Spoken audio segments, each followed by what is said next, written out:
A graffiti writer's reputation, their stature amongst other writers in their area, is determined in a couple of different ways. Skill is the most obvious determining factor, and the unskilled writer isn't going to get a lot of love from their Graff community until they get their skills up. But there's still a way that an unskilled writer can get some love, and they can get a lot of love if people out there see them running. But ultimately, what does it mean to be running?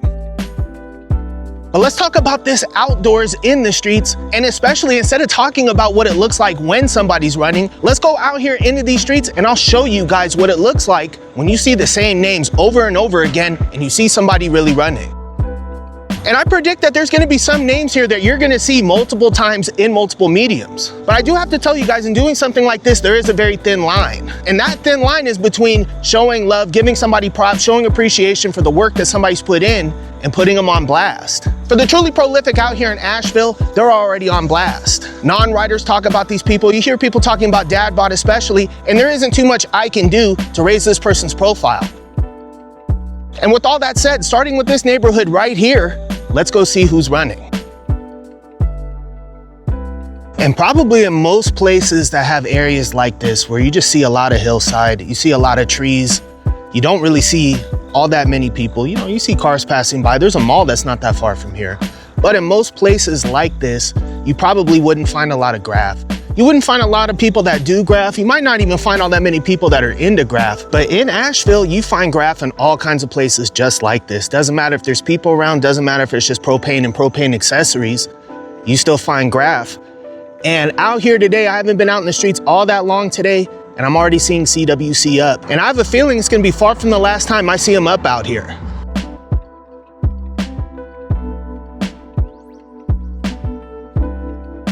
It's pretty hot. It's probably gonna be something like 80 within an hour or two. And to a lot of people in a lot of places, 80 degrees is nothing.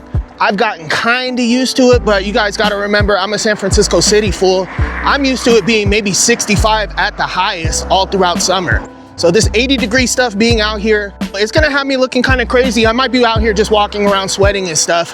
People will see me talking to myself. To keep it real with you, they might think I'm on a sick one.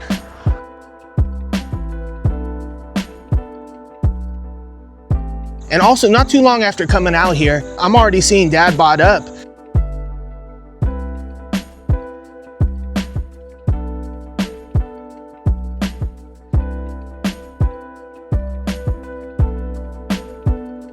And shout out to Jewel. There's a very good chance that you guys see Jewel up multiple times in this video as one of the more up people out here in Asheville.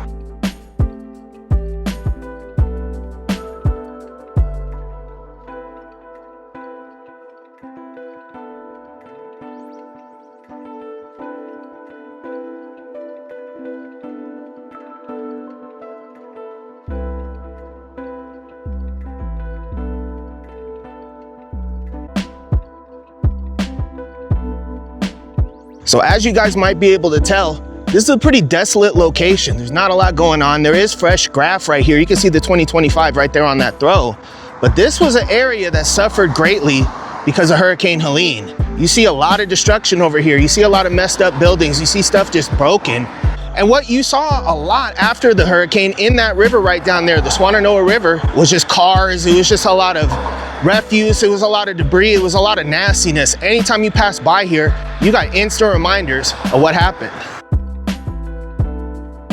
But even if there isn't a lot of people out here, a lot going on, and there is a lot of destruction, there's still a lot of really dope Graff. Look at that right there.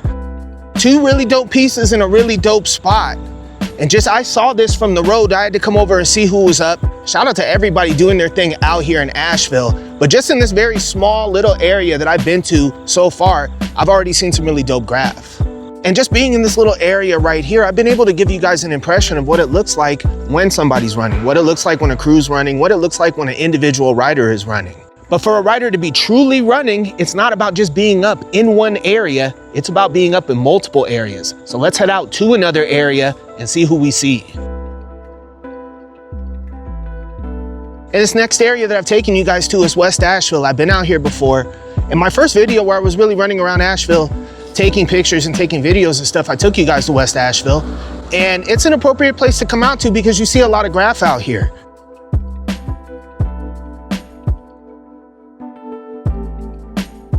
And right after parking my car, what do we see here? We see CWC and we see Jewel. And a crew and an individual that I see up a lot, I'm not really too surprised to see them up out here. It's a testament to how much work they put in. But let's see who else is running up out here.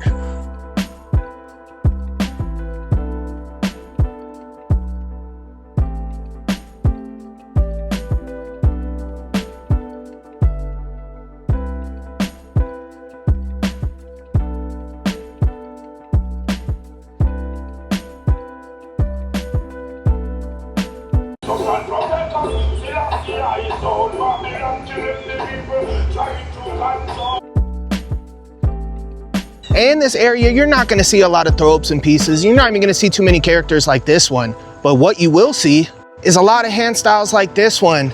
Even little hand style characters like that. Reminds me a lot of Plant Trees back home. Doubt it's the same fool. That is 2025. Maybe it's somebody that just came up with it on their own. Maybe it was somebody that was inspired, but I'd be shocked if that was Plant Trees out here. But you got Dask out here, you got Jewel out here, CWC out here. Some of those same names that we're seeing over and over again. And just this little area right here is completely crushed.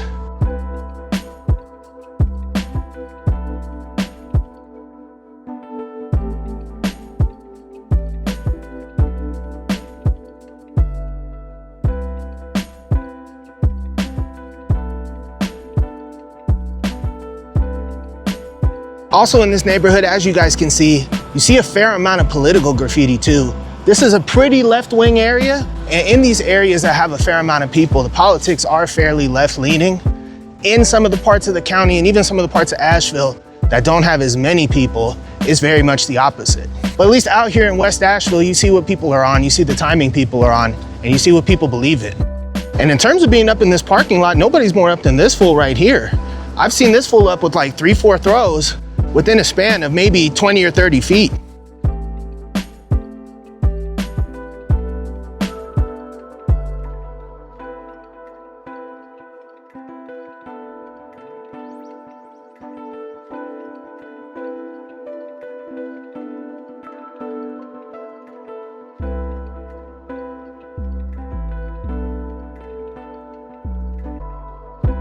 And I've been hoping to get a look at this garbage can right here, because every time I pass by, I see a gang of tags, and usually I'm passing by fast enough that I can't see everybody who's up. But in terms of who's running, it's Dad Bod a couple of times, and somehow this fool isn't up on this side of the can, but he's up on every other part of the can as far as I can tell.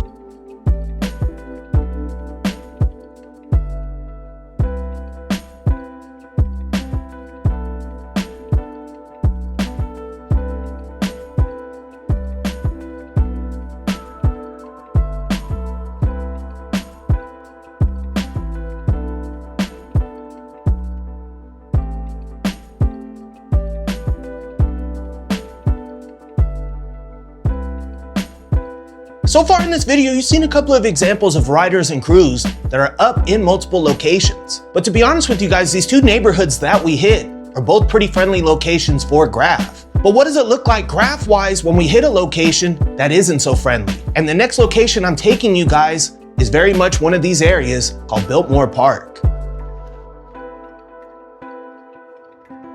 And to be honest, out here in this neighborhood, I'm not really expecting to see a lot. And there's areas in Asheville where I can see a lot less Graff, but there probably isn't too many areas that have as many people where you're probably gonna see the fewest amount of tags up. And this area out here is a little bit more upscale, but it's still urbanized. You know, you have condos out here, you have upscale stores, you have upscale restaurants. But as a Graff rider, if you do wanna be considered up, and especially if you wanna be considered all city where you live, you still need to be up in these kind of areas too. But being up in this area in particular might be a lot easier said than done.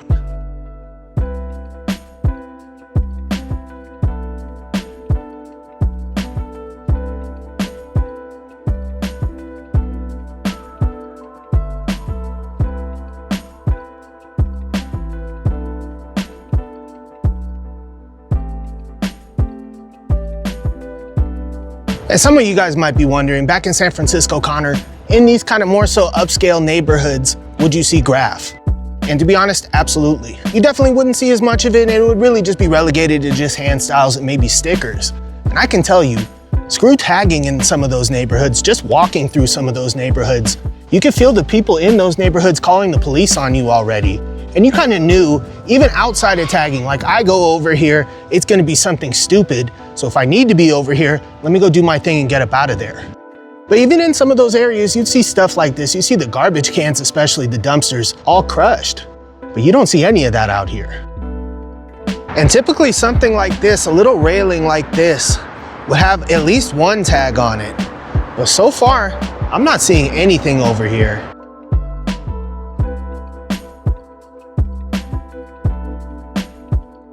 And in walking the whole length of this railing, I haven't seen one single tag on it. And if anything shocks me, like I figured coming out here, there wasn't gonna be a lot to work with. There wasn't really gonna be anything that we're gonna see that was anything substantial. But this is kind of substantial in and of itself. A place that has like 100,000 people living in it, that has a very healthy graff scene, has one very long rail that's kind of a little cutty area that you don't really see anybody on, and there isn't a single tag on it. That's very surprising. And screw graffiti. They're not even feeling you skating out here. And something that always strikes me out here is just the diversity of landscape. All these places that I've been to today aren't all that far from each other. And where I'm at now isn't all that far from where I just was, but it looks like a completely different place. It looks like a totally different city. And the major difference here is that there's no graff. In contrast to some of the other places that we've been today, it's taken me about 20 to 25 minutes to find anything out here. And so far, this is it. And props, these tags look like they've been here for a minute. They're definitely starting to fade. They've been out in the sun for a minute and they ran. And anything running in this area is pretty remarkable. And I have a feeling that I could be out here for another 25, 30, maybe even 40 or 45 minutes and not see another tag running. So we might as well get up out of here. Before hitting this neighborhood, I figured it wasn't gonna be all that graff friendly, but I didn't realize how unfriendly it was gonna be to graff. And in a place where there's no graff running, you can't fault anybody for not being up. And the riders that I've shown in this video who are up, in my opinion, aren't any less up because they're not running in Biltmore Park. But after leaving this neighborhood, it didn't take more than about 10 minutes before I saw something. And what I saw was more graff.